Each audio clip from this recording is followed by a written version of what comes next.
Hello and welcome back to the Full 40 with Tommy and Willie. Tommy, how we doing, baby? Not too bad. It was a tough week, but looking forward to greener pastures this week. I think that's all we can hope for is a little bit more greener pastures. Um, that's all we're looking for. That's it. Isn't that all we want in life? Just greener pastures? I think that's basically what it comes down to. Uh, it was Since we last hopped on, it's been a interesting week of basketball, or like week and a half of basketball. Um, so we're gonna recap the games that happened. We're gonna talk about some injury news. Obviously, I think everyone knows what we're talking about here. And we'll get into upcoming games, talk about some of the Big East tournament scenarios. I don't know why I'm doing this like I'm on a work call, that I'm like giving them my agenda right now. That's just I'm like really work pilled right now. But let's get into what we talked about with some of these games. So over the last three, um, we once again have proven that we are not as good as the top as a protected seed. St. John's might not be a protected seed, but they're close enough that I'm going to call them just like in that area. But the top five, the top 25, we're not that good. Um, we played UConn, a lot of hype, home game, Wells Fargo, the real only Finn game that we've had. Or sorry, not Finn, Xfinity Live or Xfinity Mobile, whatever it's called now. I think we had one other game, but this was like one of the ones where everybody's ready, everybody's tailgating, there's a lot of energy around it. That got deflated pretty quickly. UConn did what a title contending team is supposed to do. They came in, they took the wind out of the building. We lost by 10, but that was a 15, 16, 17, 18, like actual, like a true score, I would call that more. They were up by like 23 at a point. We just kind of made a last effort push there. We can talk a bit about UConn, just kind of what were your thoughts on that game? I'll pass it to you, Tommy. Yeah, the UConn game. I mean, I got on here and I said that I was nervous about this game, and I think we saw why. I mean, this Villanova team is who I think we know they are now. If that makes any sense. I mean, Yeah. This team's gonna beat teams that they're supposed to beat, and they're gonna lose teams that they're supposed to lose to. That's been a trend that has happened all year, with the exception of two games. I think Wisconsin is a better basketball team than us, and we beat them. And I don't think Creighton is as good of a basketball team as us, and we lost to them. Those are really the only two outliers this whole season, right? But just touching on this UConn game a little bit, like you mentioned, the score 73-63 is very generous. Yep. It makes it look a whole lot better. I mean, it's an analytics win, even though we're 34th in KenPom right now, which is the furthest down that I can remember us in a little bit. I mean, it's not bad by any means, but certainly a little bit further down than we would have liked. The player, if I gave you three guesses for the top two offensive rating players in this Connecticut game, do you think you could name them? They're both on Connecticut. Oh, so not including our own, just like the two best players from that game. Yeah, by offensive rating on KenPom. Let me think. I'm gonna go ahead and say, Eric Rebe. Correct. Yeah, he played like pretty well. 7-1 freshman. And then what's that kid's name? He was the guard who was doing it. It was Malachi Smith, right? Malachi Smith. No. Yeah, I was like Malachi Smith like really made a couple of plays that I was like there was a guard who was like a small guard was making a lot of really good plays for that. Malachi Smith, yeah. Wow. I'm surprised I got it too. And like I honest to God, I don't have it up. Like I'm seriously impressed. That's just ball right there. That is ball. That's ball down. That'll make you feel good. But I mean, my whole point with that exercise is it wasn't the solo balls, it wasn't the Alex Caravans, it wasn't the Braylon Mullins, it wasn't the Terrace Reeds that killed us. I mean, they obviously had their fair share. They're all rated over 100 in offensive rating for this game. But I mean, they came at us in so many different ways, and we just didn't have a lot of answers, which has happened a lot with some of these higher quality teams that we've gone against this year. What you just said, I think, is what the difference is and why we're not a higher level team is I don't think we have that many different ways to come at you. And what I mean by that is like what works for us is like pretty consistent. It's Duke's able to get some junk buckets, a cadence getting downhill, we're hitting threes, and that's about it. There's not a lot of versatility to the team in terms of like how we can adjust. And so when the fastball's not working, we don't really have the off speed stuff. Like not for nothing, like I'm looking through our games right now. Maybe outside of the first Seton Hall game, like we haven't even really won like a junkyard knockdown like slugfest game because we haven't really played in them that many either. Um, we haven't been in like in a rock fight that like we've been able to like out like work people on. I would say like Seton Hall was like definitely one, and not something to say we haven't like executed down the stretch because as I talked about in the last podcast, we've 100% executed down the stretch of a lot of the games that we should win. But basically every game we've played has kind of been more or less the same. You're looking at teams scoring between 68 plus. We're not like dealing with like low scoring like rock fights. Most of the time, the offense has been pretty good from both teams. Like it hasn't been, or like one team scoring and the other team's okay. We're just clearly better. I guess the first Georgetown game was kind of like a rock fight. Um, I'm looking right now from our adjusted offensive ratings. Like we outside of the losses to BYU, Michigan, and St. John's, we've been above 100 in every single game. So we're like scoring more than 1 point per possession. And it's like it's pretty good. We just haven't gotten into these rock fights. So we've played a certain way, and we can talk about this when we get into St. John's, but like teams that force us to play out of our comfort level, that speed us up, that are more athletic, that are bigger, that are stronger, faster, you add whatever, we see what happens there. Like our two worst games have been St. John's, which is just a bad matchup, and then Michigan. And Michigan has been railroading teams all season, but like that's just like what it's looked like when we get overwhelmed athletically. Yeah, for sure. And this isn't, I mean, this isn't going to be an all happy episode in the beginning, right? There's a lot of stuff that we have to talk about with this team, but I do want to get across that a lot of the things that I'm going to talk about later in this episode, I don't think that this is a bad basketball team. This is a team that's definitely, well, I don't want to say definitely, but very likely to make the NCAA tournament. Our net rating on KenPom is above 20 for the first time since the Jay Wright era. It was never above 20 in the Kyle Neptune era. What that means basically is if we were to play an average Division I basketball team, that's how many points KenPom thinks we would win by. So our net rating is about 20. Duke is 40.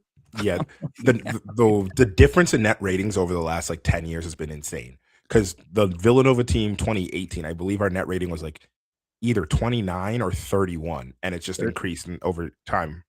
33. 33.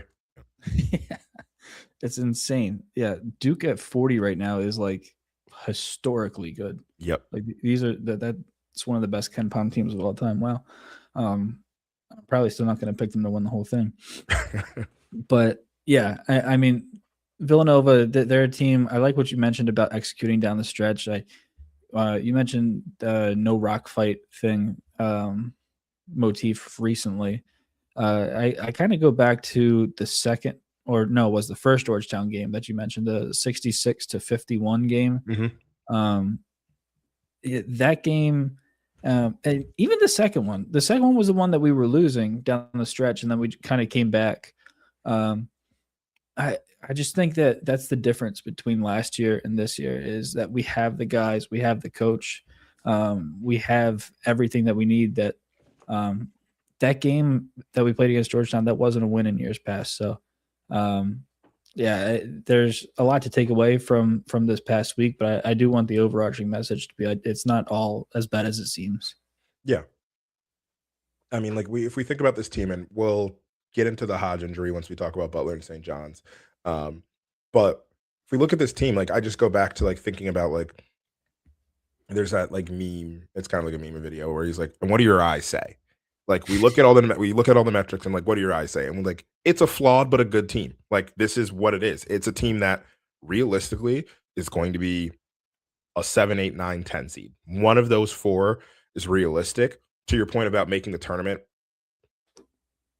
I think our worst case scenario is like we lose all three, we end up in Dayton. That's probably where it is, but like obviously we lose all three, and all three meaning DePaul, Xavier, and whoever our first Big East tournament matchup is.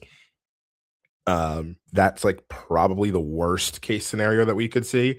I don't know how the committee would look at that, but whatever. That's hopefully a reality we don't have to live in. But I just like I get back to it's just like what do your eyes say? Like it's a flawed, but it's a good team. It's a solid team that at the end of the day can beat teams it's supposed to beat, can probably win a toss up. Like let's call us in Wisconsin was a toss up. Like, and that's still even though Wisconsin's better, toss up. Yeah. And like can hang tough for like we had a good first half versus UConn. We hung tough for them for a half. That's kind of what when you think about like an 8, 9, 10 matchup versus I guess a 10 or a 10 versus a what is it 2 a 1 or 8, 9 versus a 1, you kind of think like, yeah, they're going to be tough for a bit, and then the better team is going to take over in the second half. That's just kind of to a T what we are. That's not bad, especially considering where we've been over the last 3 years. But it is kind of like this is what this team is. I would love to get like a shock win and like we get to the Big East finals. That'd be fantastic. I think that'd be really good for like the morale of just like, okay, there's some fun momentum. Because like I've sensed, I don't want to call it apathy because there's not apathy around the team. I think everybody's like really happy, but it's just like, okay, we're good, but like, is this it? Right. And I was like, for this season, it just might just be it. Like, it's a very good team. We should be like very thankful from where we came from over the last 3 years. Like 3 years is some ridiculous amount of time, but you know, for us it was. It's a long 3 years. Yeah, it was a really long 3 years. And now we're back and like are back on the track of like all right, being a good and a solid team. We'll see if he joins, but like Chris said something in our group chat, essentially being like if this season happened under Jay, we're probably not happy. And that's probably correct. But like the reality of it is like this is a different scenario and we're coming out from a different side. And this is just like once again, a really like I said that. Oh, was that you? Yeah. Okay. I was addressing the Villanova is back, and I was like, back to what? I said they're on their way back, they're not back. Yeah, and that's true. I think we're on our way back. But yeah, that was you, Brian. Now that I remember that. Yeah, I don't see names in the group chat. I just respond to stuff. But yeah, we're just he's gone. He's just like a thief in the night. Oh, I'll listen. I'm sorry, I didn't want to. Yeah. Oh, no. Go ahead, Brian. All right, I'm going to leave again. So yeah, that's where we're at. But I think like we take away from this UConn game is just like, okay, can hang tough, and then we see like there's a little bit of a fall off. Butler was a little different. Like once again, Butler was kind of just what you'd expect. We had the lead the majority of the game, could never really put them away. They came back. They had the lead like for a little bit down the stretch. Like I think it was like I'm looking right now. It's 59-56. I think it was even 6. Here, hold on. Did they ever get the lead? I'm trying to see if they ever actually led. I think it was like 55-54 at a time. Anyways, they were up or they were close. It was like at least a very close game. We could just never really put them away. And then we made plays down the stretch because we're a better team and we won. And that's just kind of like the takeaway from that game. I will say that game was a good game for me as like a Bryce Lindsay head, just of like, okay, there's some more stuff happening. He was getting downhill a bit more. Like he shot 4 or 5 at the rim. Mid-range wasn't like that great for him, but like we just saw more of like, okay, he's there. And once again, we can beat the teams we're supposed to beat. Not sure if you had anything on Butler, Tommy. Funny you mentioned that. So I was hoping you were going to take the lead on this one. I was at the bar for trivia during this game, and I asked my local bartender, Johnny, if he could turn the game on like 5 minutes before tip, and he completely forgot. Classic just Johnny. to the point where I was like kept checking the score on my phone, and it's like, "Are you all right?" And we got there a little after halftime, but I did miss a lot of the first half of this game, and I could box score watch, and it's like that one meme. It's like I'm gonna go read a box score and then go argue with people online. I could do that, but I mean, it just looked like a typical Villanova game from the outside. I'm looking. I am box score watching right now, but out of Ken Pom breaks it down in quarters, each 10-minute quarter in the game. Out of halftime, a theme that I am worried about a little bit. Villanova came out of halftime and they lost the third quarter 25-13. They ended up winning the fourth quarter 27-20, and eventually the game 82-73. But that kind of has been a theme coming out of the halftime break. For as good as they are in the final 2 minutes of each half, coming out of halftime, I don't know what's being said or what's not being said. But that has been something that I think is worth monitoring over the next couple of games. I did not know that. I mean, it kind of tracks with like how we've played, but I did not know that was the case. I would have assumed I mean, on average, I'm sure we won most of the second halves because we've won most of our games. Like that's just kind of how that goes. But it's interesting. Yeah, just out of the halftime break, because I mean, like I mentioned, we close out a lot of these halves pretty strong. But I'm going back. The Xavier game we lost. We lost the fourth quarter as well in the Xavier game. That tracks because Trey Carroll was just going out of his mind down the stretch. He was. Creighton game that we won, we lost the third quarter. This is riveting radio. Yeah. But the point stands. I do think coming out of halftime, they have been sputtering a little bit, but yeah. Forget what I was going to say. Yeah. So then, like the Butler game, once again, we won. That was great. We kind of moved. I think we've kind of all like expected that. Once again, handling our business versus the team you're expected to handle your business versus. But then that gets to St. John's. It sucks that we both UConn and St. John's were coming off of losses that they were pissed about. The St. John's game, I think to me, it was very similar to the Michigan game. And I'm going to compare them because it was just like two teams that were way more athletic than us that came out flying from the tip, absolutely flying, and like really like put the hammer down on us. The difference I would say between the two games is I think in the Michigan game, like I'm going back to just like kind of my brain. We were kind of just missing shots. Like it wasn't like Michigan was like absolutely like beating us, but Michigan was scoring every time down and we just were missing shots down here on the other end.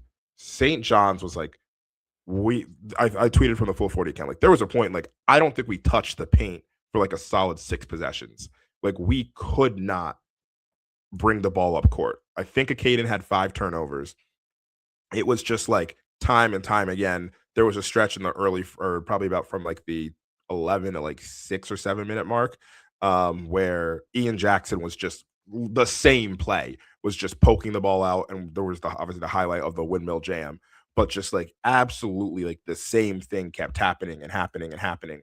And it just felt like that game was kind of one of the issues that I think we have of like, or what we were just talking about is like, what's our counter? Our counter that game was just like, hope the shots start to go in. In the second half, like Willard made a little bit more adjustments. We started to play a little bit more natural offensively. Some of those adjustments was like, it was a little bit like more flowing through Duke Brennan. A little bit of like, there's just better ball movement, both on and off the ball.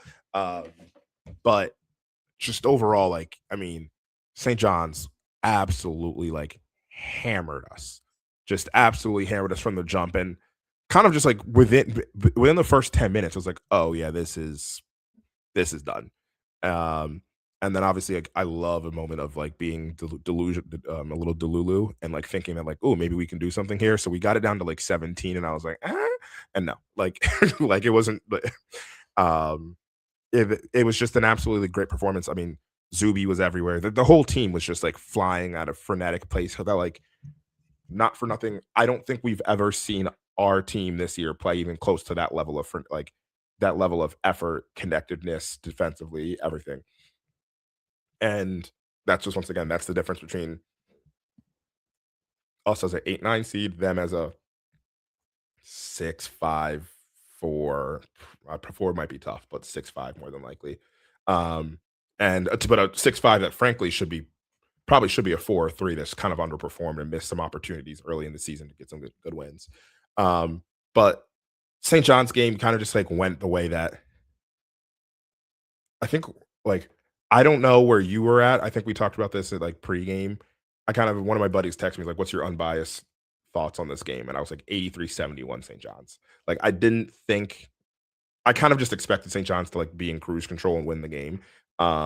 They were, but just by a little bit more than I a different level of cruise control than I thought we were going to see.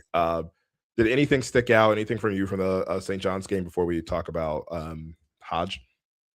No, I mean you really hit the nail on the head. There were two different teams on that court. It looked like they were playing two different sports that night, right? And I knew it was going to be bad before the week even tipped off because, of course, we get UConn coming off a loss. Creighton loses 8 of their last 9 games. Of course, the one game they win is against UConn, and then we get UConn right after them. Same thing with St. John's. They're on a roll. They play UConn, get embarrassed. Rick Pitino says before the game, this is the biggest game that he's had as head coach of St. John's. As soon as he's put those words in the paper, I told all my friends, everyone I know, check their FanDuel logs for proof. Just hammer. I was saying, I think the line was 7.5 that it opened. Yeah, I was all over St. John's that night, and it sucks. It sucks to lose like that. It was one of the worst losses in recent memory for Villanova. It wasn't particularly close at any point. One team wanted it that night, the other team didn't. I love what you said. I mean, when we get punched in the mouth, like there's no backup plan. And that's go ahead. I almost want to just push on like I don't want to say we didn't want it. I just think we all of a sudden recognize like the classic like there's levels to this, and they were just at a level that we could not tap into. Yeah, that's a good point. It's not like we were disinterested. I'm glad you said that. It was just not on the same level. Yeah, as St. John's that night. Yeah, that's a good qualifier. But yeah, no. Aside from that, I mean, the loss sucks. But I'll let you talk about it a little bit more. The loss of Matt Hodge for the remainder of the season is going to be even tougher. Yep. So Hodge, essentially on a baseline drive, took a pretty hard step to kind of go gather, and then kind of you could see his knee and leg give up. There was speculation about the Achilles, but it's a torn ACL. He's going to miss the rest of the season. A torn ACL at this stage, he will probably miss the beginning of next season. We'll see how that goes. That's almost irrelevant at this moment, but regardless, it's a pretty big loss. I think what I want to hit is like what we're going to miss with Hodge, but then there's how we recover it. So Hodge, I don't even have the numbers off the top of my head, but was averaging about 9 a game. I think it was 3 rebounds. Was shooting 37 from 3.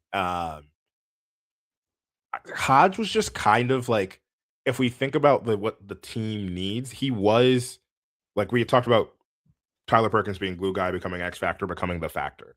I think like if we look at it like Hodge was kind of the glue guy for us. He defended a lot of like bigger wings. He defended like whether or not it was to like I don't think he's an outstanding defender by any stretch of the imagination, but he's also not a bad defender.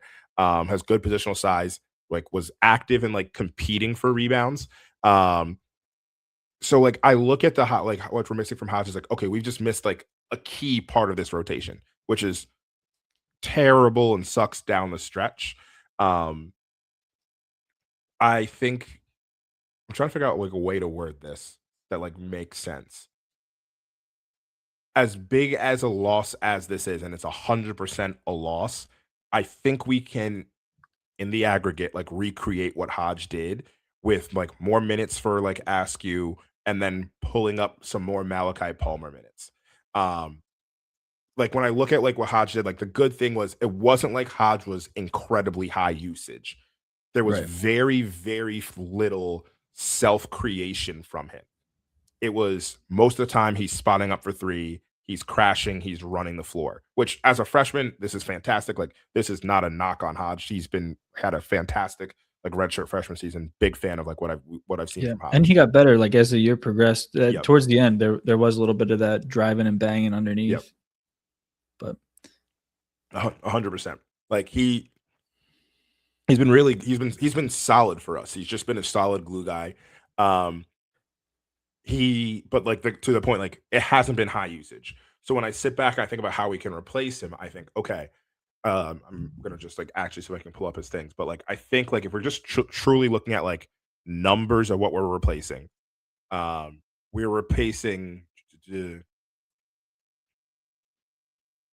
6 shots a game, 7 shots a game, 5 threes, 4 rebounds, like half an assist, half a block, half a steal. Like it's not an absurd thing to replace. And obviously I'm dumbing it down to just numbers here and what's important to him. But like, and he's more than just the numbers. Like I'm that's not at all what I'm trying to portray here. But I think we can begin to replace like the effort or the contributions that we got from him. But it's now what we've done is we've taken a team that was already getting kind of thin. And just like now we have to like other people have to step up. We even more so now like know our rotation. So if we think about who needs to step up, like the number one person is going to be Malachi Palmer, in my eyes, is the person we use to replace him. I think if we do anything, we had this conversation in the chat. Like, do you expect Askew to play more or what happens? I think you kind of just replace Palmer with Hodge or Hodge with Palmer. They're a little bit different. Palmer's a little bit smaller. Is more where Hodge is more of just like a pure forward. Palmer's more of like a guard forward. But I would probably start Palmer in terms of like, all right, he's going to be able to space the floor. He can put the ball in the deck. He defends the same like general level. We've now become shorter, so like we're looking at like more minutes for everybody. Askew's going to play more. I'd expect Jeffrey to play more as well. So Jeffrey's minutes should go from like where he's getting like 5 to 7. I'm expecting more in that like 10 to 12 range for him. And I think like that's where we just like, all right, this is what this team's going to be. But it's really for me going to come to like Malachi Palmer coming up and like really taking some steps and just taking some shots. And not for nothing, this is purely anecdotal. I would probably bet Palmer has a higher usage than Hodge, where like Palmer feels like he's more like trigger happy. I don't know if this is actually true. This is just literally me off the top of my head. So I think that'll also kind of create some like interesting offensive opportunities when we put in Palmer into the lineup. Now, Willard might just be like, hey, Askew's a veteran, let's start him. And like maybe you pull somebody off the bench early. But I think my adjustment would be you start Palmer and you essentially just try to replace 1-to-1 what Hodge did, and then hope that Jeffrey and Pierce can begin to like give a little bit more, and hopefully something from Zion Stanford is kind of where I'm at. Yeah. I like a lot of things you said there. I do think it's going to be Malachi Palmer that replaces Matt Hodge. I don't think it's going to be 1-for-1. As you mentioned, I think. Hey, breaking news! Breaking news. Yo, you know what? What up? I'm gonna concede the floor. Let's. No, it's fine. Go finish.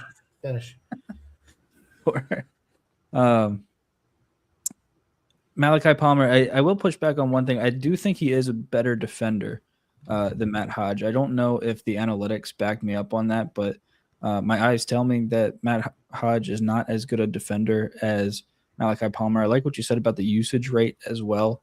And on the flip side of that coin, I don't think Malachi Palmer is as good offensively as Matt Hodge. Now you get him in the corner shooting the threes with about 3 inches of loft on his shot.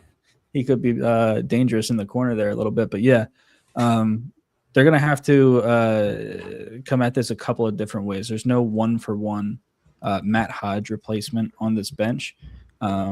but I do think that they'll be able to work something out. Which, just to what you said there, we talked a little bit about. You said that we need to come at this from different ways. This is why you hired Kevin Willard. Like, all right, more adjustments than a chiropractor, my dude. We got to figure it out because this team needs adjustments. We need to, like, the way we're going to play is going to be slightly adjusted. As much as like I want Palmer to slide in 1-1, like if we're going to become the best team we can be at the end of the season, it's going to take some adjustments because we're not going to be able to play the same way. Chris, curious your thoughts on the Palmer Hodge situation. Anything you want to say that we haven't talked or that we talked about? R.I.P. Matt Hodge.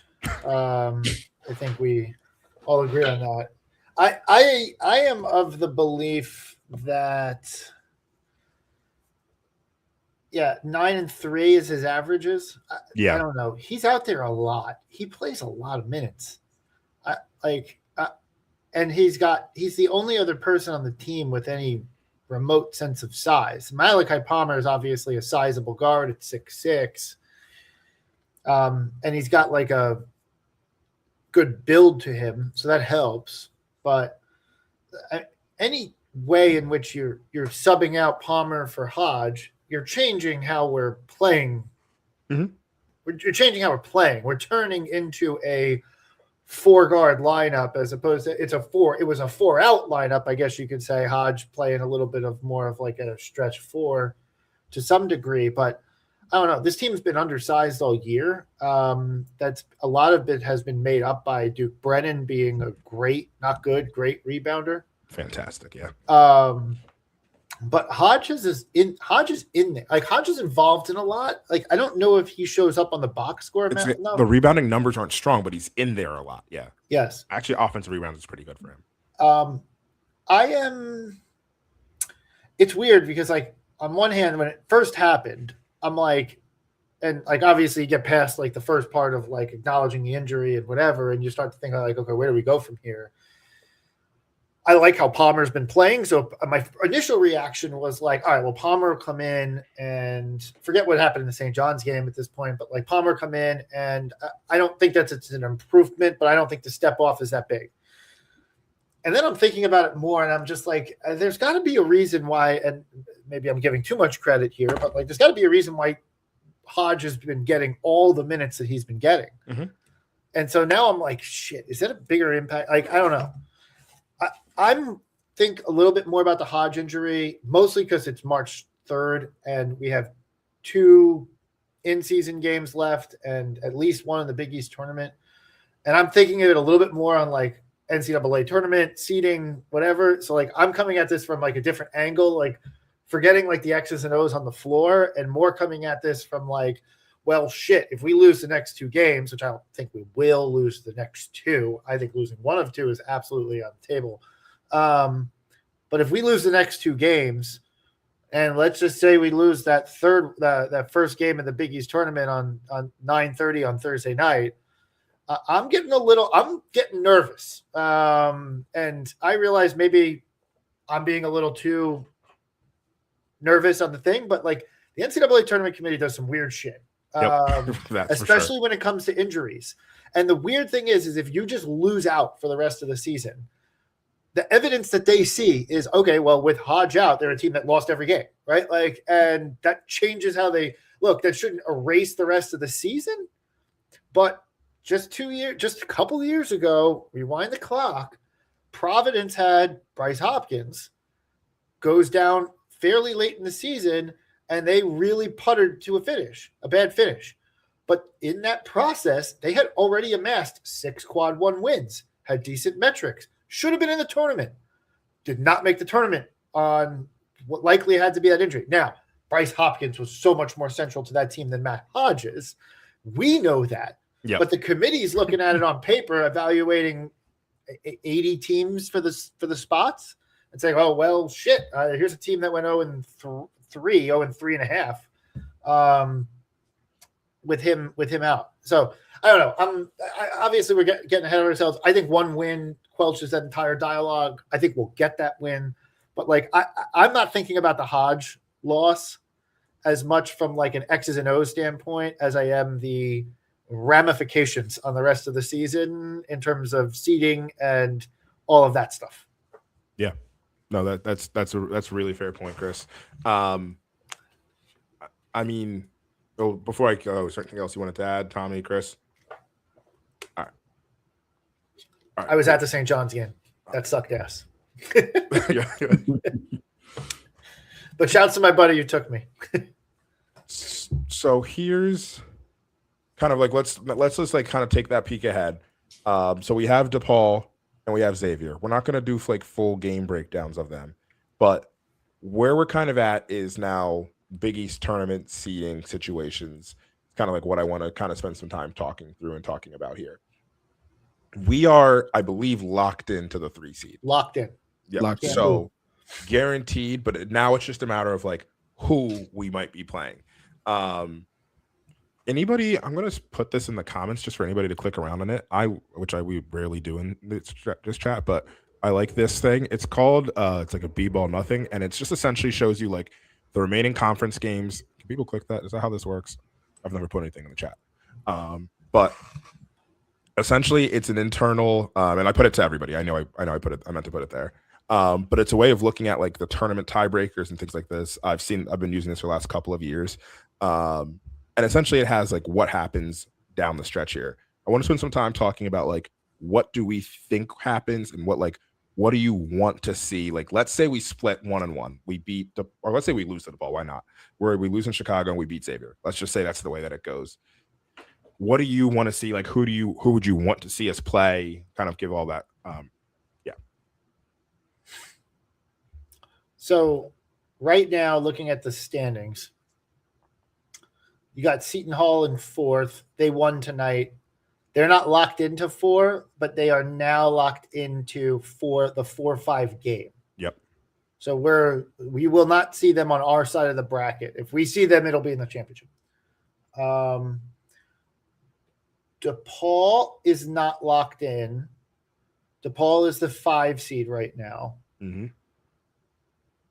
Which who would have thought with DePaul 5 seed? That's just well, they've been them and Providence have been playing outside of UConn and St. John's. It's separating from them. The two of them have been playing arguably the best ball in the conference. So the only teams that could possibly be in the 6 slot, I believe, are I think it's DePaul, Creighton, and Providence. Butler can get to the 6. Butler too. Butler can get to the Butler. Okay, Butler can get to the 6. Yeah. I don't think they will, but fine. For arguments, that's fair. They'd have to win out. Yeah. Yeah, they have to win their last 2. Right. Okay. And there has to be something else behind that. We would have to beat DePaul. If we lost to DePaul, DePaul gets it anyways. Okay. I mean, of those teams, I would prefer to play Creighton or Butler because both of those teams are playing poorly. Butler played us actually decently at the Finn, but those team seasons feel over. They don't feel like Creighton has been horrendous. It's actually insane that Tommy brought it up before. It's insane that they beat UConn. Like they've lost 8 of 10. They've including twice to DePaul, which I guess in retrospect doesn't look as bad, but like still like twice to DePaul by the same exact score. And they have just done nothing but lose. The only other game that they've won other than that UConn game somehow is a buzzer beat, effectively what was a buzzer beater versus Seton Hall. And they've lost every other game. So they are not playing particularly well. I think I'd prefer to see them just as a result of that. And Butler, I think, as well. DePaul played us really tough. Yeah. In the Finn during the 2 weeks of the season where we played our best basketball. Mm-hmm. And DePaul was the only team between the Michigan game and between the Michigan loss and the Creighton loss. DePaul was the only game that was actually like close in that entire. I guess Wisconsin was close, but like we controlled a lot of Wisconsin, kind of gave it up at the end, and then took way over again in overtime. It was the worst that we played was versus DePaul during that several week stretch. I don't necessarily want to see them. And then Providence is spunky. I think my hottest take, and I've had this take for a while, is I think Providence could win the Big East tournament. You said this to me, yeah. Yeah, I really do. Mostly because they're super efficient offensively. So, like, obviously, they'd have to ratchet up on D a little bit, but they've been playing a lot better ball lately. They're actually, kudos to them, have climbed somehow into the top 75 in the net. So they've gifted us a quad 1 win, which is something that we can't say for Butler or Creighton. But they've been playing better. They have a really good offensive team. I think they're maybe the second best offensive team in the conference now. I don't really want to see. I don't really have want any part of Providence. I know we handled them both times we played them, but I don't know if I want to see them. I'll stop there. 11. I'm not too concerned. I don't want Marquette to be the 11th because like they played us tough twice, but I'm not buying on that. Like Georgetown would be great. I'd love to see Georgetown. They've just fallen apart since that injury. So yeah. Providence is the second high or best offense in the Big East. Worst defense. So yeah. Yes. No, not a good defensive team, but you know how it goes sometimes in the Garden. Like you get people, especially late at night, everyone's fucking hammered. Like those Providence fans will be out there. Like it'll be an away game, like just candidly. And it would be an atmosphere where people will look to see us get knocked off. I really do. I think that. And then they start hitting shots. We get a little on our heels, and all of a sudden it gets sour. I don't want that. I don't want it. I want. This is my plea to the rest of the Big East. Unless you can win the tournament, let us win our game. Yes, because you don't want to send two teams. We don't want to fall off and only send two Big East teams. We realistically, Willie, I realize it's a far chance that we don't make the tournament. I think we lose 3. Like we're probably in Dayton. To your point, like that's probably where we end up as like a floor. That's where I think of is if we were to lose we lose 2 and then we lose the first Big East tournament game. I think Dayton's the floor. I tend to agree. Yeah. I just don't know. At that point, you're just putting it in the committee's It's in the committee's hand, yeah. Yeah, and I don't hate that. Yeah. Win one game and it's over. The conversation is fully done, and we're not even in Dayton. It's like we're clearly in the tournament. Yep. Might be a 10, but we're in. Whatever. Yep. Yeah, whatever they do to punish seeding, but they can't keep us out. Yep. Tommy? I agree with 99.9% of what you said regarding the teams you do want to face and the teams you don't want to face. As crazy as it sounds, they might be the 11 seed. I don't want to see Marquette. Yeah, right. I agree with that. Yeah. At all. Nigel James, the freshman for Marquette, he's making a case for Big East Freshman of the Year right now. Now, Caden Lewis and KenPom is in the top 5 players, not freshmen in the conference, the top 5 players in the conference this year, just based off his advanced analytics on KenPom. So I don't know how they decide to vote on that, but Nigel James for Marquette, he had a layup go viral a couple weeks ago, and he's just ever since the calendar year turned to 2026, he's been phenomenal. But the thing with Marquette is their last 5 games, they've won 1 of them, and it was on the road at Georgetown. Georgetown almost beat St. John's tonight for our listeners that were not listening. They lost by 3, and their shot rimmed out at the end.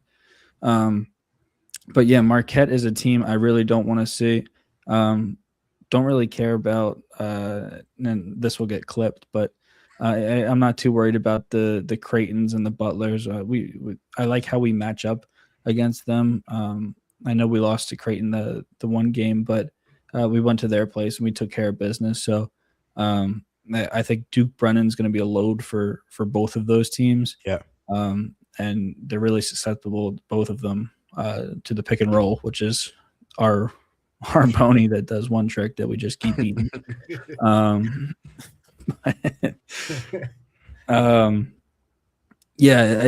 Here's a sentence agami, something I've never said personally. I'm worried about DePaul.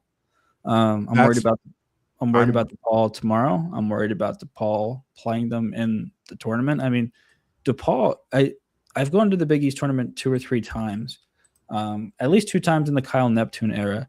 I think DePaul's won a game on Wednesday in the Big East tournament at least 2 times in the last couple of years. They've played people tough too. Didn't they play Creighton like to the wire? Yes. Last year? Yeah. Yeah. In the second round.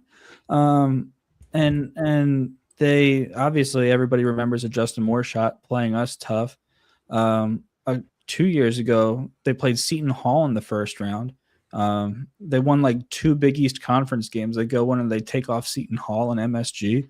DePaul's not a team I want to see in the Big East tournament. And that's my second sentence Agami of the day. If I can add to that, because DePaul is DePaul, the second DePaul has like a lead in that building, in like the atmosphere is like you're fully it. You know what it's like?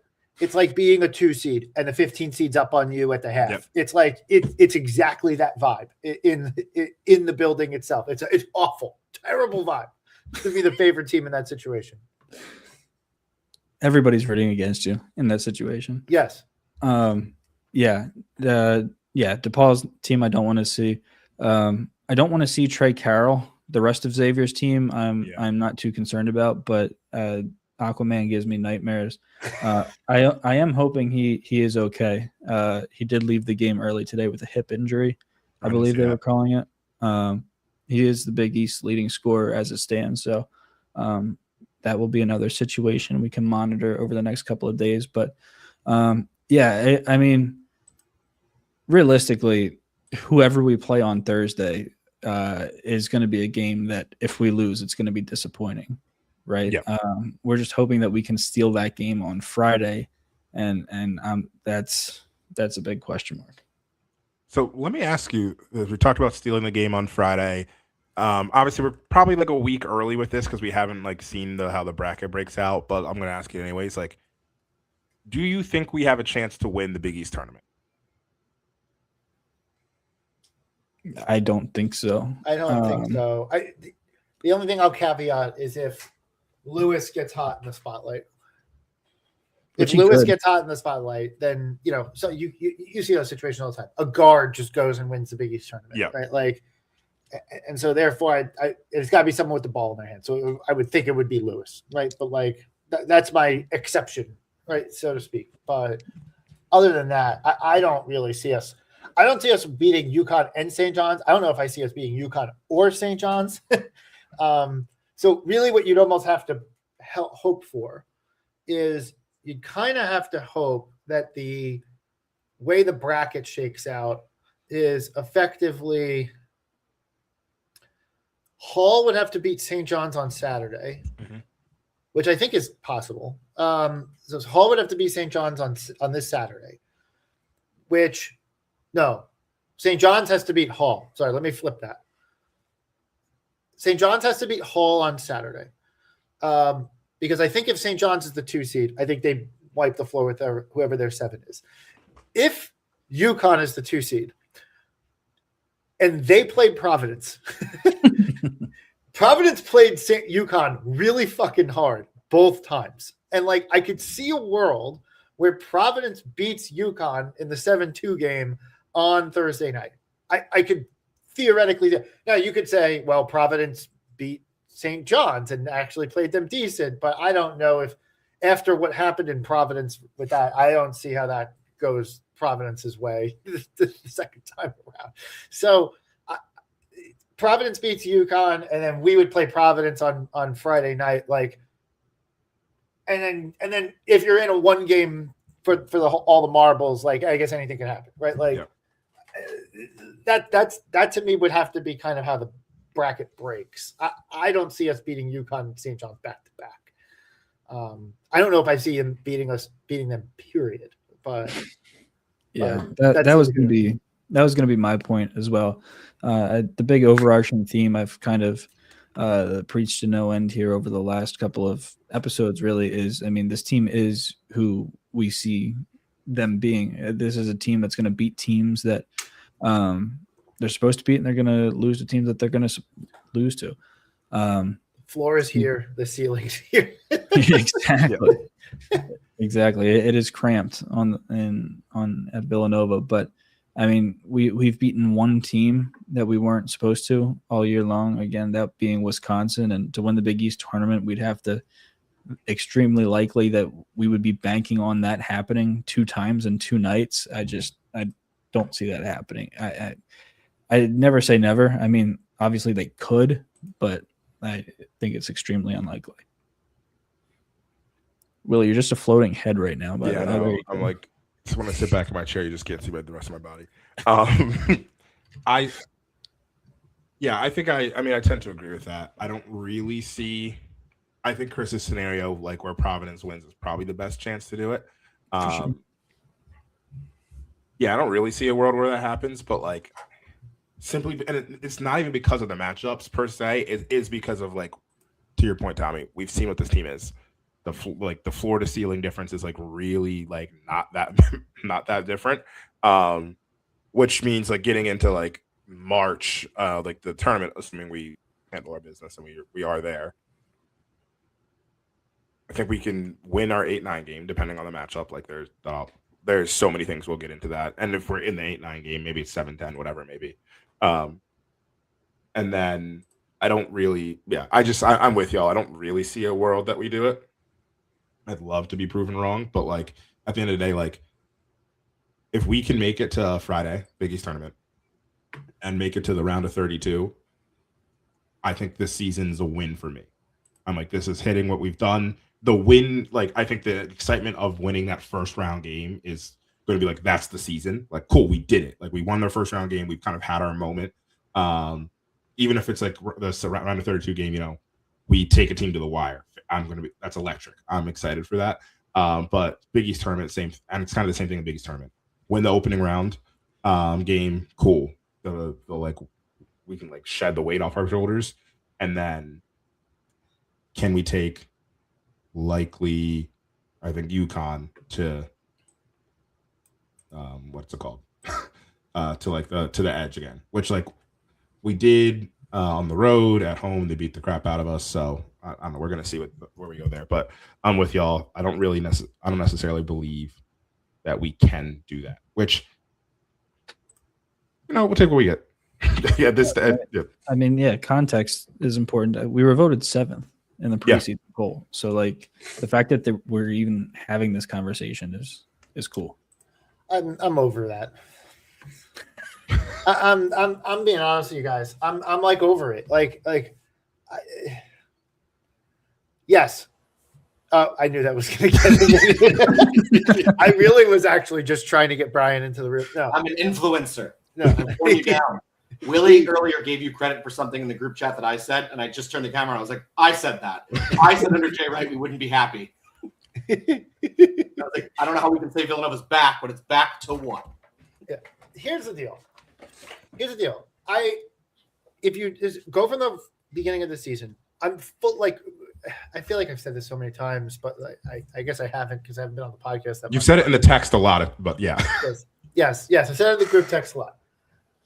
I am capable of saying that on an overall basis, I am satisfied with the overall direction and year 1 of the Willard era. I'm capable of coming to an overall conclusion when I look at the entire body of work. That being said, from where we were sitting here, when I came on the podcast, Willie, with you right before the Creighton game, right? Like we had come off of a few week period where, we got trampled by Michigan and fine. That game wasn't even about us, right? Like we win a couple major conference games. We beat Wisconsin in Wisconsin. We win at Seton Hall, which time looked like it was a tournament team. We beat Butler at Butler, which we're sure was a tournament team, but at the time looked like it could. Got past DePaul, whatever it may be, and you're sitting there and you're just like, this team could be. Willie, you and I had a conversation of like, what does this team can do to make a 4 seed? Yeah, right. Like, granted, the conference didn't play out in such a way that the opportunities were there. Yeah. that put us in that opportunity set or whatever. So fair. So like some of it's out of our own hands, but like we have not played a great game of basketball pretty much in January and February. Maybe that's an overstatement. Probably is an overstatement. But like if you go down the games, like yeah, I'm happy we won at Providence. I'm happy we won at Butler. I'm happy we won at Creighton. Creighton was probably the most complete game. But you're talking about all these teams, which are basically 90 to 100 in the net. And we won by 7 at Georgetown, and it was tight late, and Caden needed to make 2 hero threes down the stretch, right? Like we edged out Marquette by 3 at home, right? Like Butler, we were up 14 at the half, lost the second half, right? Like there's not been a lot to get excited about. Other than you could argue that maybe the best game that we've played in the last 2 months was an 8-point overtime loss at UConn. Yeah, like you could make that argument. I'm trying to like marry up the overall of like yeah, Tommy, I agree with your point. I'm not necessarily saying like your point is invalid or wrong. Like I am capable of saying like yeah, this team was picked to go 7th in the league. Been one of the handful of stories in the Big East this season that we're coming in a clear and distant 3rd, gonna make the NCAA tournament. All that's really great. I don't want to be too what have you done for me lately, but like we didn't hire Kevin Willard to be like meander through January and February and like kind of just slowly but surely like see our seeding fall off the cliff. Like again, some of it's not his fault. Some of it's the conference that absolutely has been atrocious. But I'd expect to, when we play those games versus those teams, to kick some fucking ass once in a while. And like, it just hasn't happened. Like we just keep seeing our KenPom decline. So I'm throwing it out there that I'm a little like, yeah, but like you went out and you won Wisconsin, you won Seton Hall. Yes, that reset my expectations a little bit, but I'm capable of looking at the overall picture. But from that point, we have not been that good. And the team did not materialize off of where they were sitting in early January. Yeah, I can see exactly where you're coming from. I think I was thinking of it more from just an overarching view. Fully agree with that. And I fully agree with that point. Yeah. I mean, coming into this season, this roster is not the most talented in the conference. I could name 5, 6, 7 teams that have more talent on their roster than this Villanova team has this year. Now, what we retain, and that's a completely different story, what this team develops into. But I don't know. I don't think my expectations for this team were as grand in year one in the Kevin Willard era. Like, what if the conference didn't suck? Like, what if Georgetown was competent and what would our record be in conference play? So I think that plays a lot into it. I don't know what our luck rating is. Providence 364 in luck. I don't hear their fans talking about that anymore. But yeah, I mean, I do think that this season as a whole was more successful than I thought.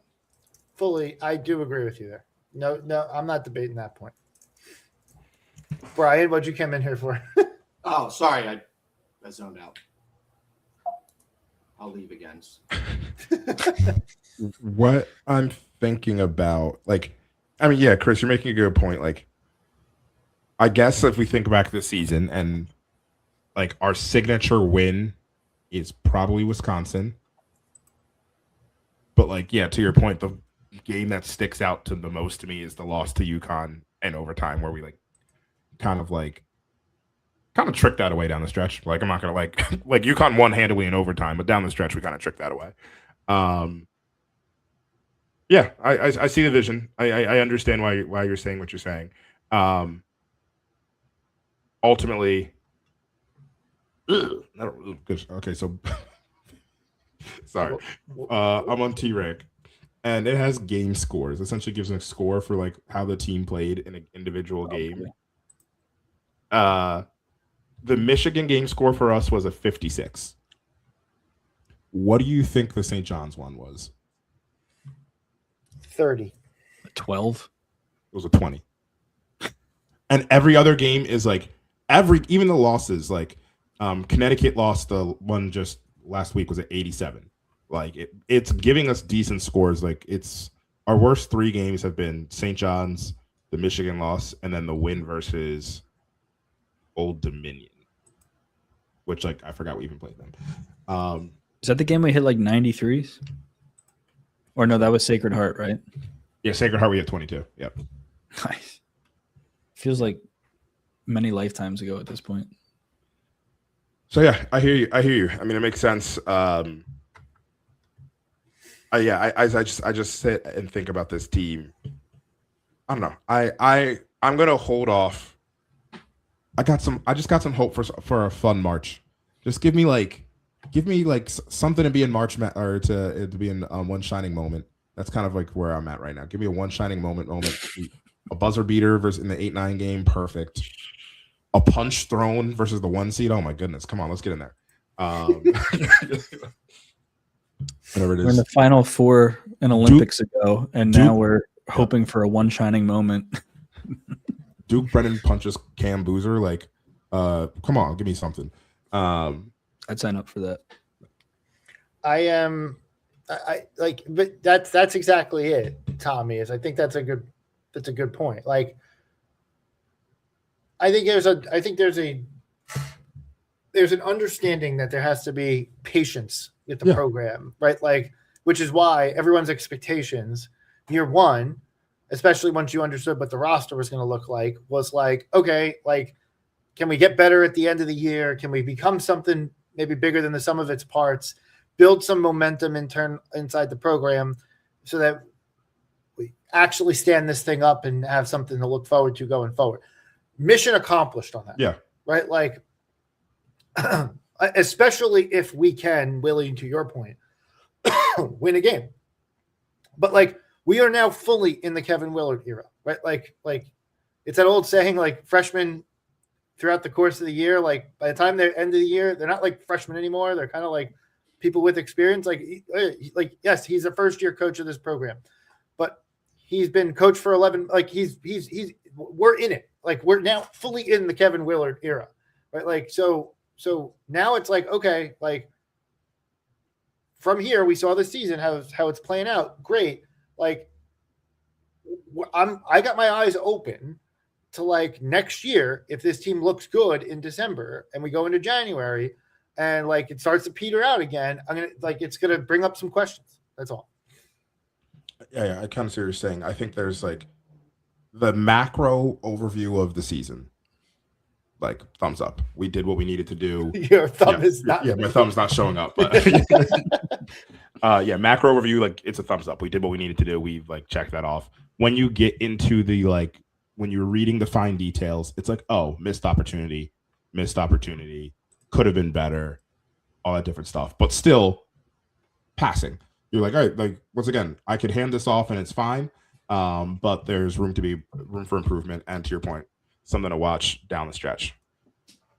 I think that's all I really had today. But is there anything else, anything top of mind for y'all? Anything pressing for you boys? No, sir. Nothing? No. Are we going to talk about the DePaul? Did you guys already talk about the look forward? We kind of like poo-pooed through that. But if you have anything you want to add to the DePaul look forward, anything you want to talk about going on in Chicago? I kind of hit the point. Tommy kind of hit the point. I'm really nervous for tomorrow. I think we'll beat Xavier at home. I'm a little concerned about tomorrow's game. I think I might be more surprised by a win than a loss. Wow. That's a take. I don't disagree. I understand why you're saying it. You kind of disagree with it. Yeah, I don't know. You're allowed to disagree with it. Yeah. I don't know if I'd be more. I'm trying to figure out my feelings on this. I wouldn't be shocked if we lost. There's not a piece of me that'd be shocked if we lost, but I would like. I don't want to say I'm expecting to win. I'm expecting to win. That's kind of where I'm at. I think we come together like pretty strong off the not Brennan injury. The Brennan injury would send me into psychosis. Let's be very clear. I'd be like, just pack it up, we're done. But off the Hodge injury. You guys want to play whose line is it anyway? Try and guess the gambling line. I'm What it down. opened at? I know the answer, so whatever you guys think it is. Nova -2.5. My number was 2.5, but I'm gonna go say 3.5 then. You guys are sharp. It was 2.5. 2.5. I did not look at. That was off the top of my head. I remember. I think Ken Palm's got like a 4 or 5 point game, and it would make sense that you would take off a little bit for the Hodge situation and for how both teams have looked of late. This is a question I thought this is kind of random, but I was thinking about this during the pod. Who would you say, and like we can talk about this at the end of the season, but who would you say is our MVP this season? Perkins. Perkins. For sure. He's Perkins. the most consistently good player. But I think you could also argue from like most valuable, you could make the argument that it's Brennan. That's who I was going because the most important versus MVP versus MIP. Yeah, fair. Like losing what player reduces the value of this team the most? I mean, I don't know. I could argue for both of those. Yeah. I'd like to throw Caden Lewis's name in the hat as well. It's one of those three. Yeah. I think he's the most skilled. We kind of did this with the old really good teams of like Brunson's the best, Mikhail's the most important, so-and-so's the most talented. Sort of the same thought. He's the best basketball player on the team is Lewis. But I think he's done a tremendous job as a freshman, being the quarterback of the offense and facilitating and ball handling. For as much as I love Askew, I don't think he's half the ball handler that a Caden Lewis is. He's a much better scorer, obviously. Maybe not finisher, definitely not finisher actually, but like Caden's vision and ball handling has been paramount so far for this team. So far, I mean, we have 2 games left, but I just like I keep going. I go back to Duke. Like he's such an ass kicker, rebound. Like he's just a real ass kicker. And I think I said preseason. I was like, I was curious how he'd handle like the physicality of Big East play. Like he's fine. Like just because like it was once again like he played a little bit at Arizona State, but like it was most of his time was at Grand Canyon. Yeah, I mean he's been fine and like an absolute ass kicker. Just think he's 4th in the nation at rebounding. Something like that. I can't remember what the number was, but he's averaging over 10 a game, which I can't remember the last player that we had who averaged over 10 a game. That's actually probably a good trivia thing to figure out at some point. Because I don't think Ochefu ever averaged over 10. No, probably not. Spellman didn't. Dixon definitely didn't. Yeah, can't think of it. I mean, you're probably getting to like Lawson. Yeah. Maybe Malik Allen. Yeah, maybe Malik Allen or Lawson would probably be like the ones that I would say. Yep. All right. Well, this is, I think, all we have for today. We will. Oh, is there anything going on, officer? Oh, I thought you said something. I heard a laugh. Yeah, I heard a laugh. Yeah. So this is all we have going on today. I think what we'll hit to is next week, we will essentially it's going to be getting ready for Big East tournament. So we're going to talk about the Big East tournament. We're going to talk about the seeding, probably talk a little bit about awards, where we're at. I want to kind of like, probably have a little bit of a game. I have an idea, something that we can do for wrapping up and bring up the Big East tournament. And then the next Sunday is Selection Sunday. We're really, really close to the tournament. I'm so excited. I'm planning on going to. I haven't bought my tickets yet, but the first and second rounds in San Diego, and I will be in attendance for whatever game that is, or whatever 4 games or 6 total there are. I'm just going to buy the Siege Sessions tickets. I'm just going to be there. We're going to post up. You guys going to go to Philly? Yeah, I'll be there. Yeah. No. No, yeah, I figured, Chris. All right. Well, this has been great. Thank you, Chris. Thank you, Tommy. We will talk to you all next week. And as always, let's go Nova.